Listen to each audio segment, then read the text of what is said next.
7 de la mañana, 31 minutos. Como lo anunció la autora, vamos a conversar con el ingeniero Francisco Miño, presidente del directorio de Banecuador, sobre este alivio financiero para deudores de la banca pública. Mucha atención. Ingeniero, gracias por acompañarnos y bienvenido a Noticias 7. Hola María Mercedes, un gusto estar aquí. Gracias por la invitación. Bueno, para hablar de un tema importante, este alivio financiero, Banecuador está en la capacidad entonces para atender a todos los deudores de la banca pública en cuanto a los microcréditos, a los pymes para este 2025. Sí, por supuesto, María Mercedes. Hay unas cifras claves del banco en comparación al 2023. En el 2024 el Banecuador atendió el 20% adicional de clientes. Colocamos el 13% de cartera adicional, llegamos a colocar cerca de 600 millones de dólares y este año, gracias a una reestructura general del banco, un manejo de una banca más técnica que nos ha pedido hacer el presidente Noboa, tenemos planificado colocar cerca de 900 millones de dólares. Usted sabe que el segmento principal del banco son pequeños productores agrícolas, el 80% de la cartera está colocada en ese segmento y el 60% está colocado en microcrédito, es decir, los pequeños de los pequeños. Pero ahora también estamos entrando en líneas importantes como es el tema de transporte, estamos financiando recambio de unidades y también capital de trabajo para los transportistas, estamos trabajando en créditos de energía, que es un crédito para la compra de paneles solares, y estamos trabajando en un producto que ha tenido una aceptación importantísima, que es el microcrédito Violeta. Este microcrédito Violeta es precisamente para lo que el presidente menciona en sus intervenciones del apoyo a las mujeres emprendedoras. Entonces es una banca activa, el banco ha trabajado después de 3 años de pérdida, finalmente el banco tuvo una pequeña utilidad y eso nos permite tener una banca sólida, técnica para trabajar aquí los siguientes 40, 50 años en favor de la gente que necesita. ¿Qué representa esta deuda pública a los acreedores que tiene Banecuador? Banecuador tiene una cartera vencida de alrededor del 20%, María Mercedes, pero eso es el reflejo de la actividad productiva ecuatoriana, porque el banco es un termómetro. Nosotros somos un banco con 180 oficinas y sabemos exactamente qué pasa en cada ciudad. Qué ciudad está activa, qué ciudad se queda con la cartera, qué ciudad invierte en qué cosas. Sabemos, por ejemplo... O sea, es una radiografía de la productividad de nuestro país. Es un termómetro de la productividad del país. Sabemos, por ejemplo, que en Quinindé las actividades de cacao están súper activas. Sabemos que en las operaciones de ciclo corto en Guayas, los ríos Manabí están activas. Sabemos que la ganadería en ciertos sectores del país crece, baja. Entonces, la data que tiene Banecuador respecto a lo que pasa realmente en la economía del país es impresionante. Y ya vamos a hablar de unos sectores puntualmente que usted ya los acaba de mencionar también. Pero se ha reunido con dirigentes agropecuarios para explicar sobre este tema del alivio financiero. ¿Cuál fue la receptividad y también en qué consiste para nuestra audiencia? Muy buena, la recepción es muy buena porque básicamente, María Mercedes, la cartera vencida de Banecuador al ser un banco de interés social es una cartera que está más allá de un año, entre 1 año y 2 años. Normalmente la banca privada o las cooperativas tienen una cartera vencida entre 90 y 60 días. Nosotros tenemos una cartera más allá, que es población desbancarizada. Es población que tuvo un crédito, no lo pudo pagar, tiene su operación castigada, está en central de riesgo. Y la única opción que tiene en este momento es la intermediación financiera informal. ¿Cierto? Entonces, que eso trae otros problemas también, pues está asociado a inseguridad también, ¿no? Muchísimos problemas.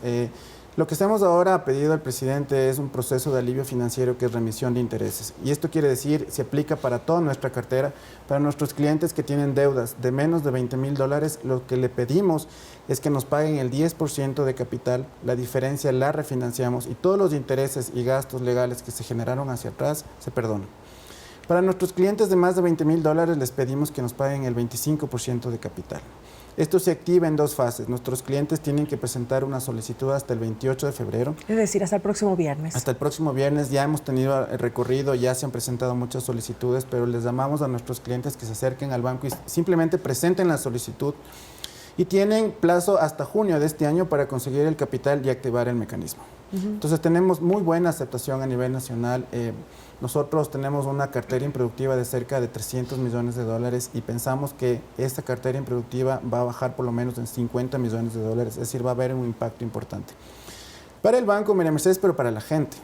El efecto tiene que, digamos, en una operación de $10,000, el cliente tiene que pagar un abono de $1,000.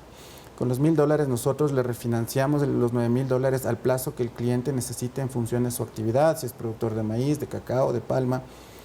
y se perdonan todos los intereses de esa operación. ¿Y ese pago de $1,000 también tiene un tiempo para poder ser pagado? Este pago, sí, este pago tiene hasta junio de este año, es decir, el cliente nos presenta la solicitud. La fecha de la solicitud es un dato importante, es un dato que está establecido en la Ley de Alivio Financiero que se aprobó ahora en diciembre, que establece que la solicitud tiene que presentarse hasta el 28 de diciembre. Pero el banco establece un periodo adicional para conseguir el dinero que es hasta finales del mes de junio. Perfecto. Entonces es un tema importantísimo, le ayuda a la gente a rebancarizarse. Nosotros, como somos un termómetro importante, medimos qué está pasando en la situación y por lo menos un 10% del sector productivo se ha desbancarizado por tener deudas que son impagables. ¿Dónde está la concentración de los mayores créditos productivos pagados y no pagados de la banca pública en el país? ¿En la costa ecuatoriana? En la costa ecuatoriana, digamos, la costa ecuatoriana es muchísimo más, en el tema productivo es muchísimo más activa, ¿no es cierto? Nosotros el año pasado crecimos en la colocación en Guayas en un 20%, por ejemplo, es decir, seguimos apoyando ese sector. La concentración está en el Guayas, pero las provincias de la sierra son también importantes. Por ejemplo, en el caso de la costa, en el caso del cacao, que lo mencionaba, también se necesita continuar creciendo debido a los altos precios internacionales que se tiene el cacao, que ya se ha venido realizando. ¿Cómo está la colocación de los créditos y la ayuda a estos productores que sin duda necesitan y además un pago justo? Sí, aquí hay que diferenciar que Banco Ecuador es una banca de crédito productivo, es decir, el crédito productivo, a diferencia del crédito de consumo, se adapta al ciclo de negocio. Es decir, si yo voy a sembrar cacao, Banco Ecuador puede tener una operación con un periodo de gracia hasta que la plantación empiece a producir y periodos largos hasta 8 o 9 años dependiendo del cultivo. Tenemos altísima demanda en el tema de cacao, obviamente el precio internacional ha generado expectativa en todos los productores. Yo le mencionaba que Quinindé, por ejemplo, está súper activa en la demanda de créditos. Lo que hacemos es reforzamos ciertas oficinas en donde nos interesa colocar y nos interesa atender más gente y sabemos que está anclado a un proceso de exportación y un proceso, en el caso del cacao, nuestro departamento de análisis establece que tenemos un horizonte de precio de por lo menos 2 años más, hasta 3 años, entonces es una colocación que nos interesa hacer. Pero también, ¿de qué manera hacen un análisis técnico para que no exista una sobreproducción también? Ahí empatamos con el Ministerio de Agricultura, ¿cierto? El Ministerio de Agricultura es que maneja ya la información más macro, entonces establecemos zonas que se deben manejar y la banca pública establece montos por zona. Entonces, de alguna forma direccionamos el financiamiento para controlar estos procesos de sobreoferta. Eso también lo hacemos en arroz, lo hacemos en maíz, para de alguna forma mantener los precios estables en un tiempo constante. El ministro de Agricultura el día de ayer estuvo aquí en la sala de entrevistas y comentaba también que tienen un nuevo nicho ahora con el TLC de China y la oportunidad de la exportación también de los cárnicos y de productos lácteos para un segmento élite de China y que tiene que crecer esta industria. Ustedes también ya están colocando créditos. ¿De qué manera pueden apoyarlos también para que esto se pueda dar? En dos partes. Obviamente en la actividad productiva inicial, ¿no es cierto? Pero el segmento de exportación China-Europa requiere mecanismos de producción adicionales, requiere mecanismos de sostenibilidad, requiere infraestructuras diferentes, requiere procesos de inocuidad que a veces no son necesarios para el mercado local.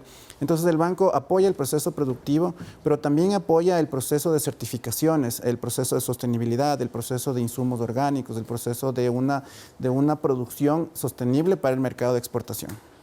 Perfecto, entonces muchísimas gracias Francisco. Para el día viernes 28 de febrero, entonces las personas tienen que presentar esta solicitud y tener claramente que el pago del porcentaje del capital será hasta el mes de junio. Sí, clarísimamente, como usted lo dice, la solicitud la podemos receptar hasta el día 28 de febrero y los procesos de pago serán hasta junio de este año.